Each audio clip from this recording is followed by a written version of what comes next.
Yoo harka fuudhee akkam jirtanii faamilii kee jaalatamuudhaaf kabajamoo nageenya waaqayyo isiniif haa ta'u jecha akkam jirtu isin nagaa keessanii addaan babbannee turre akkam mee samuuna kana mucaasan jaallattaniittu namoonni tokko karaa koomantii mucaa singilii dhayii lakkoosa isaanuu kennee yoo singilii ta'e namoonni jettan jirtu indee jaakooti barnarraa fudhachuudhaaf taatan hin qaanaftanii seetoche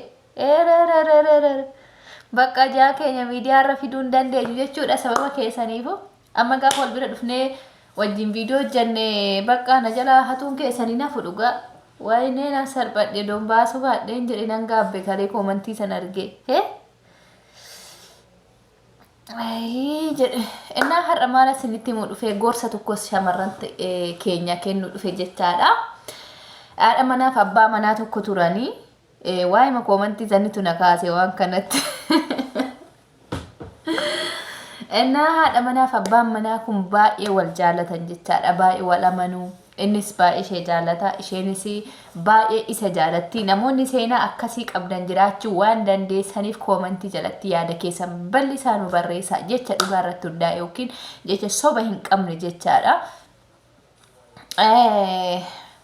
Jarri kun baay'ee wal jaalatu baay'ee ishee amanaa baay'ee isa amantii innis hojii ofii qaba isheenis immoo jireenya isaanii fooyyessuudha kaatee gara biyya namaa deemti jechaadha.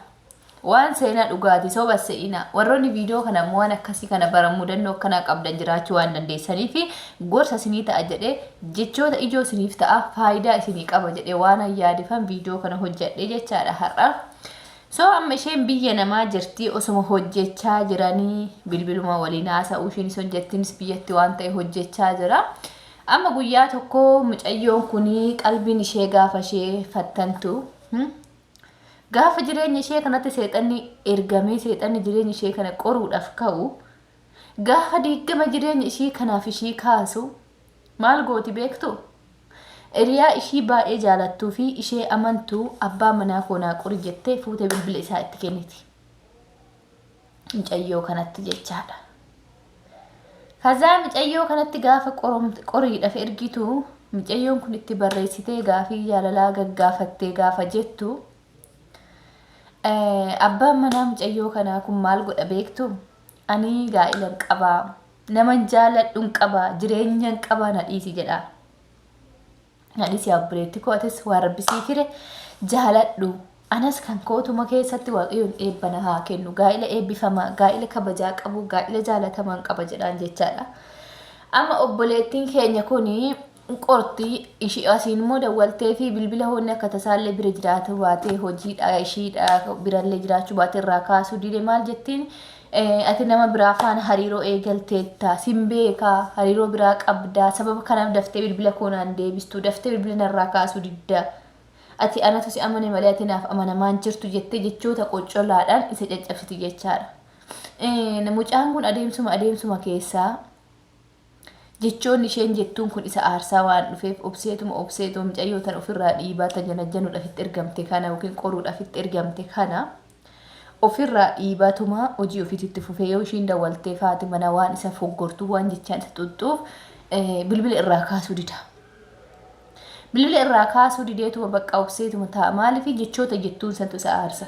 Ofiitti hin beekne inni ammallee ofii inni amanamummaa ofii waan of amaneef bakka miira aarii tokkotu keessa isa gashee jechaadha. Amma mucayyoon kuni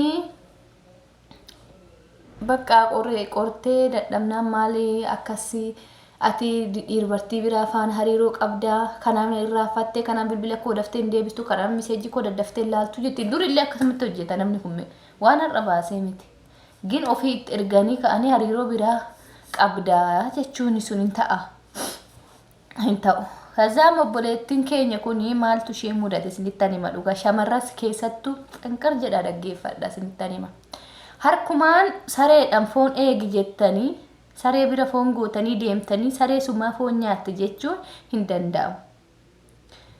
Kazaa mucayyoon kuni wal lolanii walitti bu'anii bakka walirraa fagaachuun dhufe. Kan hiriyaan isheen itti ergite tun maal jettiini mucaadhaanii mucaa qortee dadhabdee jennaani maal jettee itti himti beektu? Ati jetteen ati dhuguma nama amanamaadha.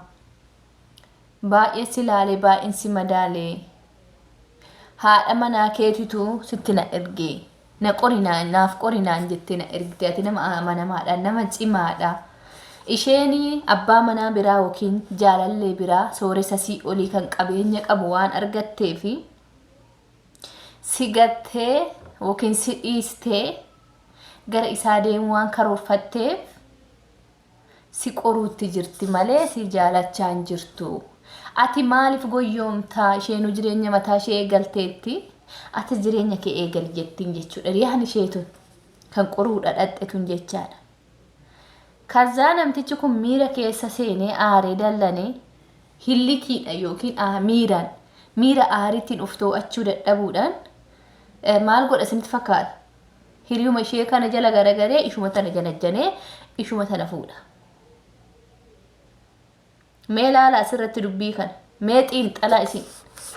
Abbaa manaa kee yookiin haadha manaa kee kan jaallattu ofuma keetti fuutee nama laattee booddee maaf na harkaa baha jettanii bahatanii miidiyaa irratti warri boossan. Ofuma qori jettanii ergitanii kan ergasii namni qori jettanii ergitan sun sinirraa gaafa fudhate nama sanitti kaatanii aartan.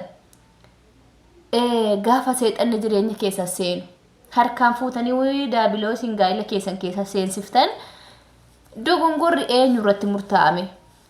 Mee itti yaada si shaamarranis ta'ee dhiirris. Amma fakkeenyaaf yeroo baay'ee miidiyaa kana irratti ni argina. Inni dhiiras haadha manaa biyya namaa jirtu dhiira hiriyaasa tokkotti kennee naa qorime.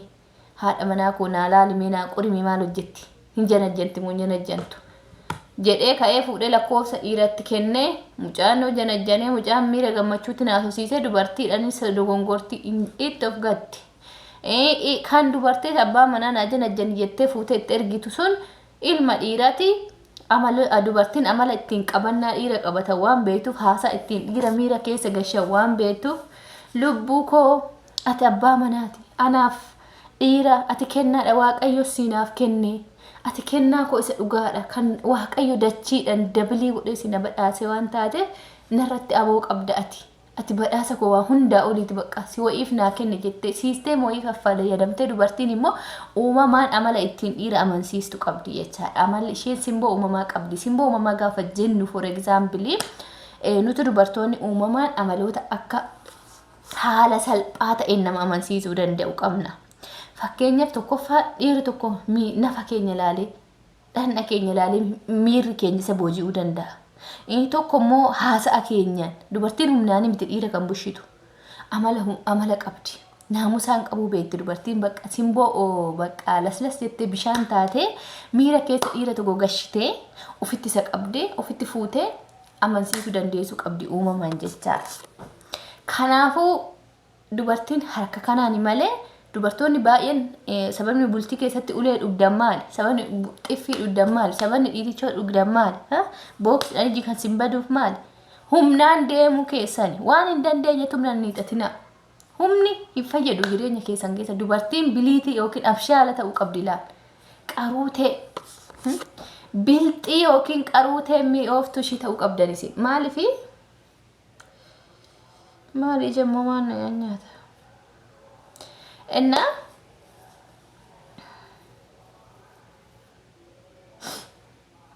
waan ta'e jana bu'e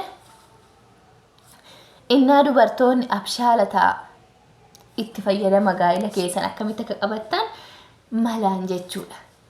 Siisteeman abbaa manaa keessa loluu alaa ol gale bishaan ta'ee eegati malee isa ibiddi ol seenne ati cidii taatee ol seente walitti qabattu malee wal jalaa galuun wal dhagahuun jireenya keessan itti fufuu hin danda'u. So dubartiin abshaalli jireenya ishee ijaarrachuudhaaf cimsite. Dubartiin gowwaan garuu bos gooteetuma jireenya ishee dhabdi jechaadha. So warroonni ama biyya keessa teessee haadha manaa kee biyya namaa jirtu naa qori jettee fuutee dhiira kennitu. Isheen dhiiras inni dhiiras dubartiin hiriyaa ishee durbaate abbaa manaa koo naa qori jettee hintu. Sijjammarii qorumsa maaltu fide jireenya keessatti? Maaliif wal qortu? Bakka wal hin qorinaa. Maaliifi abbaan manaa keessiif amanamu ati isaaf amanamu malaan gaafadhu waa shakkitellee hoo jiraate malaan gaafadhu siisteem wayii uumii fakkeessi jechoota wayii fakkeessii gaafadhu jecha gaafa siin jedhu abbaa manaa koo ati anaaf ni amanamtaan eesiifan amanama siin jedha. Haadha manaa koo naa amanamta eesiif amana jechoota wayiitiin qore. Osoo ani akkana ta'e osoo ani du'e osoo yookiin asirratti deemee daa'ima wayii bakkeedhaan argadhe akkam goota jechaan qori ilaali malee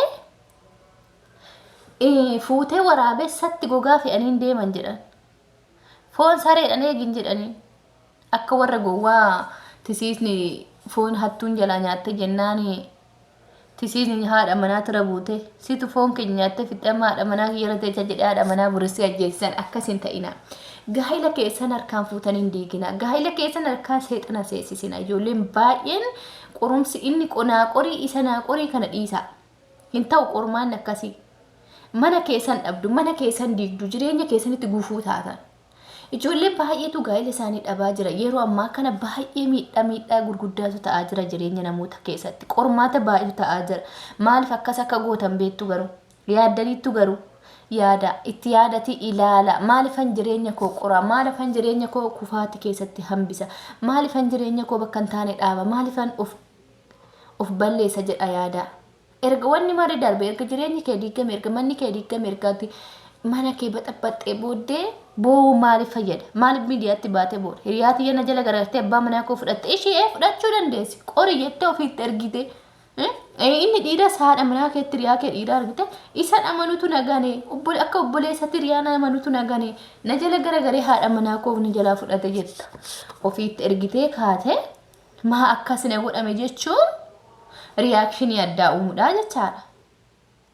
Kanaafuu dubartoonnis dhiironni keenyas gaa'ila keessan harkumaan qorumsatti hin galchina. Maaliif siniin jedhee waan micayyoo kana mudatee irraa jechaadha. Seenaa dhugaatii waan fakkeessee haasa'ee miti. Seenaa dhugaa namoota wal jaallatan irraa odeeffannoo argadhe irraa jechaadha.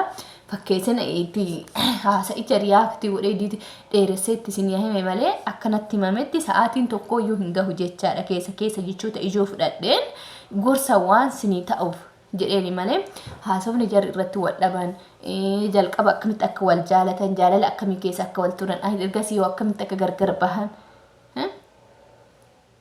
garuu isheen amanamte sun isheen abbaa manaa qortee isa hiriyaan ishii inni fuudhe tuni nama jaalattas hin qabdu sooressa wayiitis hin jaalanne qilleessa irratti hafte ilaala. Inni immoo garagaree hillikiidhaan aarii tanaa ishee tana hiriyuma ishii tana fuudhe. Kanaafuu dubartoonnis ta'e dhiirri gaa'ila keessan keessa qaama sadaffaan galchina. Qorumsi waan jedhu hin jiru. Seexana gaa'ila keessan qoruudhaaf gara keessan dhufu tasuma keessan gashina. Erga waan darbe booddee boo'uun faayidaa siin qabu, hiikaa siin qabu. Naaf qoriin maaliif sii qora? Maaliif qortaati? Jireenya keeti barkuun kan nama dhuunfaa miti, kan nama biraa miti. Maaliif gaa'ila kee qorta? Maaliif daabiloosiin mana kee keessa seensista? Bineensa mana kee keessa seenta seexana. Seexana ofitti seensisina abadan. Naa qori wanni jedhu hin jiru. Hin qorina, waliin qorina. Maaliif wal amantanii wal amana? Waa tokko garuu walirratti argitan yoo waliin taane wal gadhiisa malee adda bahaa malee jechootanillee waliin cabsina. Maatii keessa waliin arrabsiisina, waliin xiqqeessina, kabajaa waliin xiqqeessina, kabajaa hawaasichaan xiqqeessina. Waan nurraan eeggamne hin hojjetina tasuma. Waan maqaa Itoophiyaa keessatti maqaa biyya keenya keessatti duudhaa biyya keenya cabsu hin hojjetina. Waan namti wal qortan tokko hin jiru. Maaliif wal qortu bakka? Wal amanamummaan jiraachuu qaba gaa'ila keessatti. Atis isa amanamu, inni siif amanamu. Kun hin jiru taanaan jaalala wanni jedhu hin jiru, gaa'ila wanni jedhu hin jiru. Boru bahanii abbaan manaa kun irratti fuudhee haati manaa kun irratti heerumte inni jedhu kun tasuma akka hin uumamneef dursitaanii maal gochuu qabdu? Rileeksii ta'uu qabdan jechaadha amanamummaa keessatti. Rileeksii bakka ofitti amanamummaadhaan keessa keessanitti nafa keessan guutuu of amansiisuu qabdan.